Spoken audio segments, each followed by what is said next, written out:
Hello అండి, welcome to our channel. అందరికీ నమస్తే.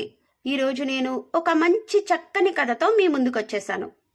ఒకరోజు 25 సంవత్సరాల వయసు ఉన్న ఒక అమ్మాయి రాత్రి 10:45 డ్యూటీ పూర్తి చేసుకుని బస్టాండ్కు వచ్చింది.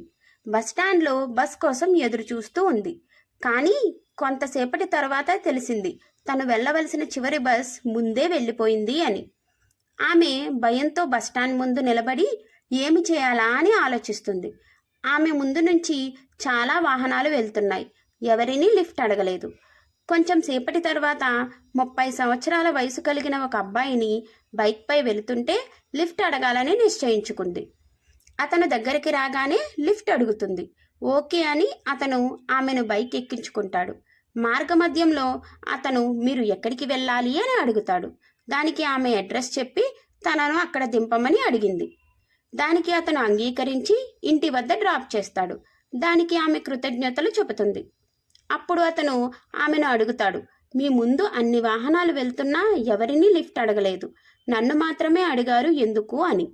అప్పుడు ఆమె చిరునవ్వు, మీ యొక్క బైక్ పైన టీచర్ అని రాసి ఉంది కదా, ఈ సృష్టిలో టీచర్ కంటే గొప్పవారు ఎవరు ఉన్నారు?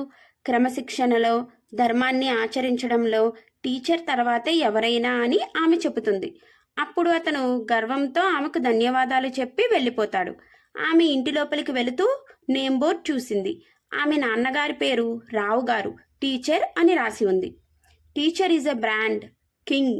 Teacher is not a caste, it's a character. Thank you for watching అండి. Please like, share and subscribe.